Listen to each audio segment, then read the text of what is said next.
మా క్లినిక్లో ఎంతోమంది వచ్చి డాక్టర్ గారు నా చేతిలో చాలా నొప్పి ఉంది, ఇక్కడ నేను నరం లాగుతోంది, నేను బరువు ఎత్తలేను అని చాలా కంప్లైంట్ ఇస్తూ ఉంటారు.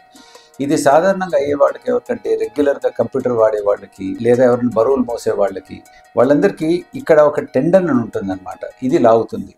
మనకు కండరాల నుంచి ఎముకకి ఒక చిన్న తాడు లాంటిది ఉంటుంది. మన తెలుగులో స్నాయు అంటాం, దాని చుట్టూ ఒక పొర ఉంటుంది, సైనోవియం అంటాం.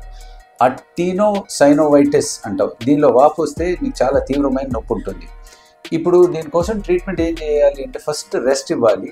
ఇంకోటి ఏముంది అంటే ఇటువంటి స్పైకా అనేది ఉంటుంది. ఈ స్పైకా అనేది ఇట్లా పెట్టి మనం దీనికి సపోర్ట్ ఇస్తే అది ప్రాబ్లం పెరగకుండా ఉంటుంది. మూడో విషయం ఏముందంటే ఒక్కోసారి మనందరికీ ఐస్ పెట్టచ్చు, లేకపోతే ప్రాబ్లం చాలా తీవ్రంగా పెరిగితే అప్పుడు మనం స్టీరాయిడ్ ఇంజెక్షన్ చేయొచ్చు. లాస్ట్ కేసులో ఒక చిన్న సర్జరీ చేసి దాన్ని ఫ్రీ చేయొచ్చు.